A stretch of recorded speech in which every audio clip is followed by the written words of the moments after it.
Kaiju nomor 9 terus menjadi momok menakutkan buat para pasukan pertahanan.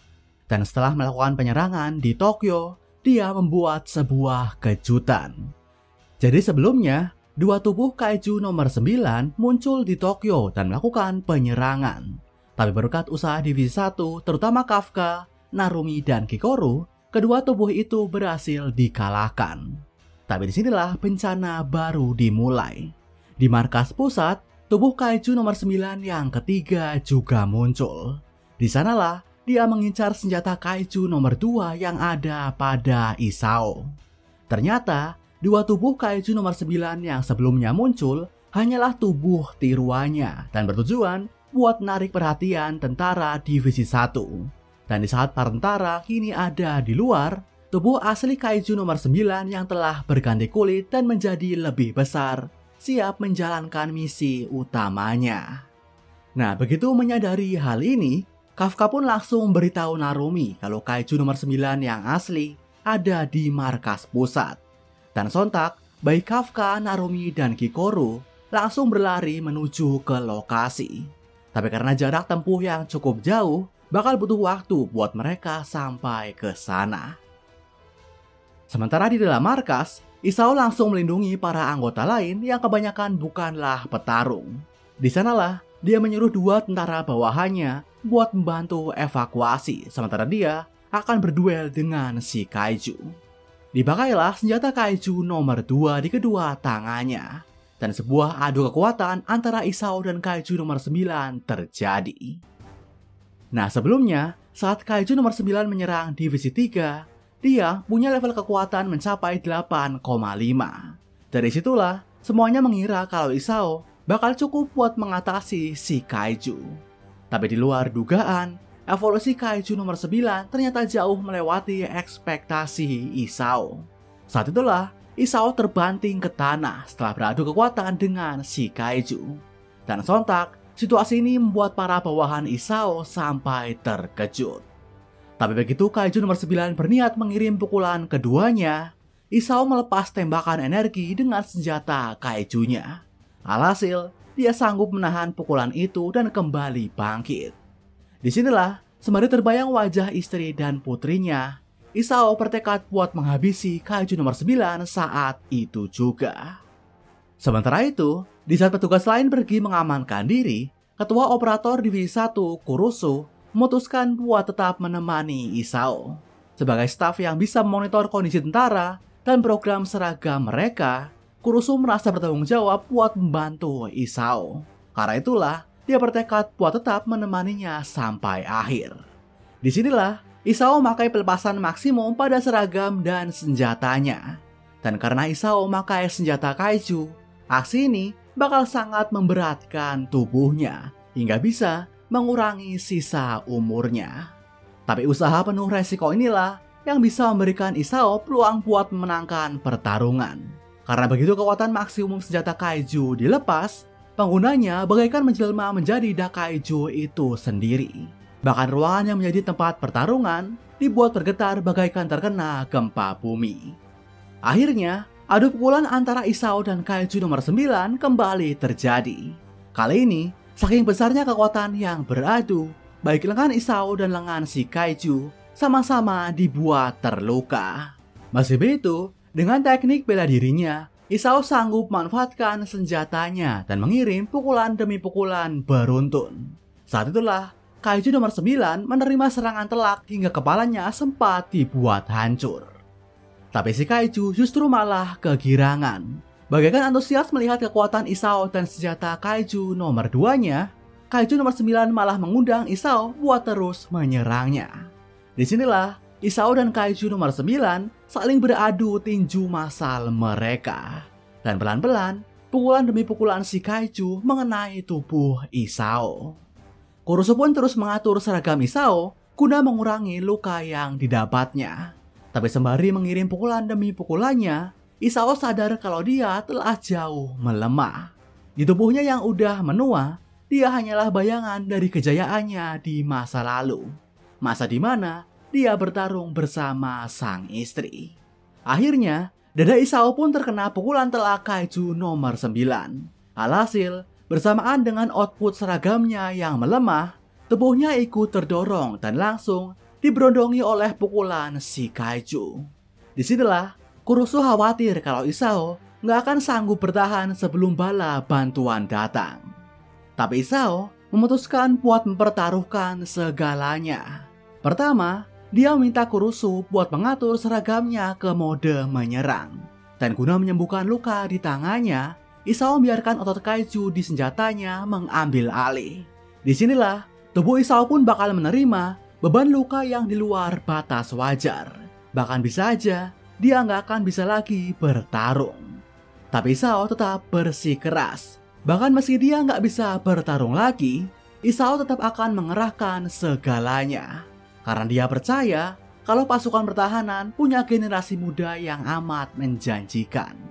Isao pun berniat mengorbankan dirinya, layaknya sang istri mengorbankan nyawanya saat bertarung melawan kaiju nomor 6. Karena sejatinya, Isao selalu memberi segalanya buat anak dan putrinya. Jadi, alasan Isao selalu bersikap keras pada Kikoru adalah demi membentuk ketangguhannya sebagai tentara. Dia dan istrinya ingin Kikoru bisa bertahan hidup di pekerjaan yang berbahaya itu. Inilah kenapa semenjak sang istri meninggal, Isao selalu menaruh standar yang tinggi pada Kikoru. Meski sebenarnya, dia juga menyesal karena nggak bisa memberi kasih sayang seperti ayah pada umumnya. Karena itulah, demi menciptakan masa depan yang aman buat putrinya, Isao bertekad buat menghabisi kaiju yang ada di depannya. Dengan semangat yang membara itu, Isao pun sanggup menahan pukulan tinju kaiju nomor 9 hanya dengan tubuhnya. Dan dengan output maksimum dan seragam mode menyerang, Isao pun melepas serangan balasannya. Disinilah sebuah energi super besar dikirim oleh Isao lewat tinju kanannya.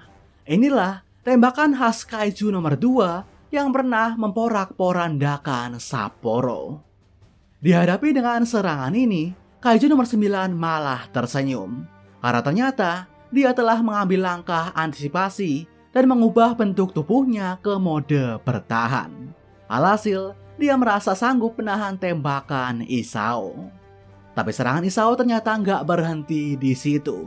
Dari tangan kirinya, tembakan energi super dahsyat kedua bersiap buat meluncur. Disinilah, Isao telah mengejutkan si kaiju karena aksinya udah di luar batas manusia. Akhirnya tembakan kedua Isao menembus tubuh kaiju nomor 9. Bahkan gedung yang menjulang tinggi di belakangnya dibuat berlubang dan hancur lebur.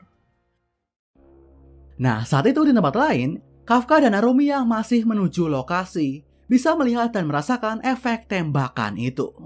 Tapi di lokasi pertarungan, si kaiju yang baru aja tertembak secara ajaib masih sanggup selamat.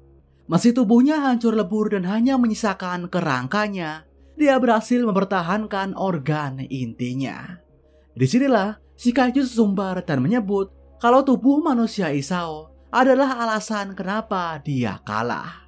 Dan mendengar hal ini, Isao yang juga udah babak belur kembali mencoba menyerang. Tapi sayangnya, kaiju nomor 9 telah lebih dulu beregenerasi. Hingga akhirnya disinilah dia memulai aksi kejamnya.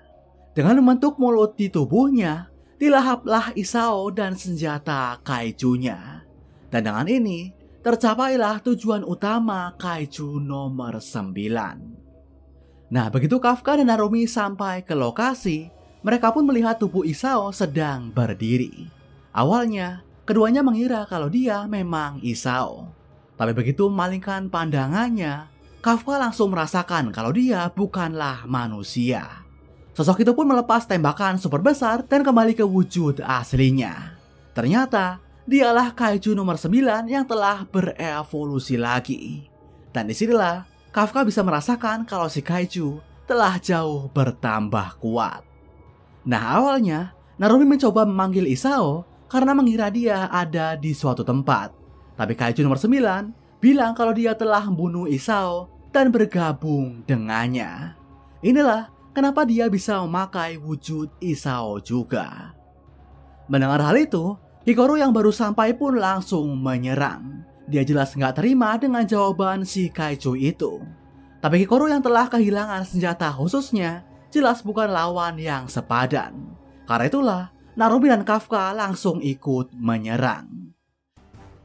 Tapi di sini Kaiju nomor 9 benar-benar menunjukkan kedikdayaannya. Meski diserang secara bersamaan, dia sanggup menahan serangan bayonet Narumi serta pukulan Kaiju Kafka. Gak menyerah, baik Narumi dan Kafka terus menyerang secara bersamaan. Hingga akhirnya tinju Kafka berhasil berefek ke lengan si Kaiju. Karena ternyata setelah bergabung dengan tubuh baru, Kaiju nomor 9 mengalami efek perlawanan pada tubuhnya. Karena itulah dia nggak bisa mengeraskan tubuhnya dan lebih rentan saat diserang. Dan menyadari hal ini, Narumi langsung menyuruh Kafka buat terus menyerang. Kombinasi serangan Kafka dan Narumi kembali memberondongi Kaiju nomor 9. Disinilah dengan serangan pembaca masa depannya, Narumi berhasil menghancurkan lengan kanan si Kaiju. Sementara Kafka juga sanggup mendaratkan pukulan telak ke perutnya. Akhirnya, menyadari kalau situasinya bertambah buruk, Kaiju nomor 9 berniat melepas serangan massalnya. Disitulah, dengan membuka cangkang di tubuhnya, si Kaiju mengucapkan serangan listrik ke lawan di sekitarnya. Setelah menyerang, tubuh Kaiju nomor 9 pun ikut terluka. Karena itulah, dia berniat buat kabur di saat pergerakan lawannya terhenti. Tapi ternyata, Kafka dan Narumi sanggup bertahan dan bersiap kembali menyerang. Dan saat dia akan terpojok, si Kaiju baru teringat akan sebuah ide liciknya. Menyadari kalau lawannya adalah manusia, dia sadar kalau mereka punya satu kelemahan. Saat itulah, dia membagi kepalanya menjadi dua. Dan dari kedua mulutnya, dia melepas tembakan yang sasarannya adalah Kurusu dan Kikoru. Dengan liciknya, si Kaiju sengaja menjadikan keduanya yang gak berdaya sebagai sandera. Alhasil, baik Kafka dan Narumi harus berlari menyelamatkan mereka. Kesempatan ini pun dimanfaatkan oleh Kaiju nomor 9 buat terbang dan kabur. Dan sembari memakai wajah Isao, si Kaiju memberi ucapan sampai jumpa pada Kafka. Dia bilang kalau di pertemuan mereka berikutnya, era Kaiju akan dimulai. Artinya, Kaiju nomor 9 sedang menyiapkan sebuah rencana besar. Sementara melihat musuh bebuyutannya itu kabur, Kafka hanya bisa menjerit kesal. 2 hari pun berlalu semenjak bencana Kaiju itu terjadi. Saat itulah, upacara pemakaman Isao dilaksanakan. Seluruh tentara dari setiap divisi melakukan penghormatan terakhir mereka di markas masing-masing. Tapi Kikoru memilih nggak menghadirinya. Dan saat Narumi menemuinya, dia pun mencurahkan segala penyesalannya. Kikoru terus menyalahkan diri sendiri karena nggak berdaya di hadapan Kaiju nomor 9.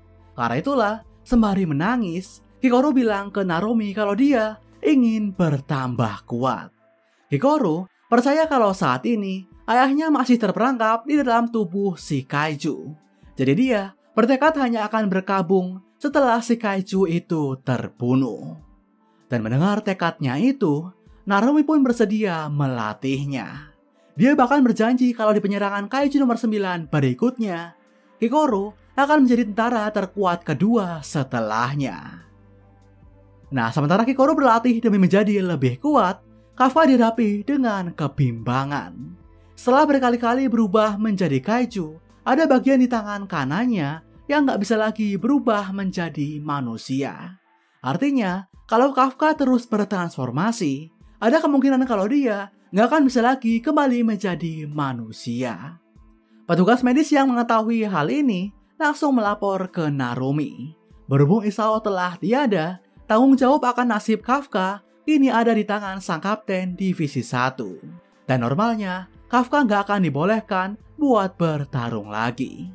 Tapi saat Narumi bertemu dengan Kafka, dia nggak peduli dengan segala formalitas itu. Dengan menyingkirkan egonya, Narumi secara pribadi meminta Kafka buat minjamkan kekuatannya. Dia tahu kalau buat membunuh Kaiju nomor 9, kekuatan Kafka amat dibutuhkan. Jadi meski Kafka berakhir menjadi Kaiju pun, Narumi yakin bisa menaklukkannya. Narumi juga tahu kalau Kafka pasti merasakan hal yang sama. Sebagai orang yang menyaksikan Isao dibawa kabur secara langsung, mereka punya penyesalan besar yang harus dipikul. Jadi Narumi yakin kalau Kafka juga ingin tetap bisa bertarung. Dan penilaian Narumi itu benar adanya. Kafka juga telah bertekad buat terus memakai kekuatan kaijunya. Pasalnya, di saat mimpinya hampir terkubur, Isao lah yang kembali memberikannya jalan buat terus maju. Karena itu, dia juga bakal mengerahkan segalanya. Nah, sementara Kafka dan Hikaru menempuh tekad barunya, sebuah pertemuan antara kaiju dan manusia terjadi di markas Divisi 3. Hoshina sedang berhadapan dengan kaiju nomor 10 yang telah ditangkap dan kini terbangun. Itu dia penjelasan part 2 arc kelima kaiju nomor 8. Di arc inilah kita mendapat gambaran akan gimana bencana kaiju itu terjadi. Tapi selain kehilangan sosok pilar penting, semangat baru nan membara juga mulai tumbuh ke para tentara pasukan pertahanan. Jadi arc inilah yang bakal jadi pemicu buat mereka bertambah kuat. Dan di saat kaiju nomor 9 menyiapkan rencana besarnya, pasukan pertahanan juga akan melakukan persiapan besar-besaran. Jadi mari nantikan lanjutannya di arc berikutnya. Oke, segini aja video dari Reko Manga kali ini. Nantikan pembahasan manga lainnya dari channel ini. Akhir kata, sampai jumpa.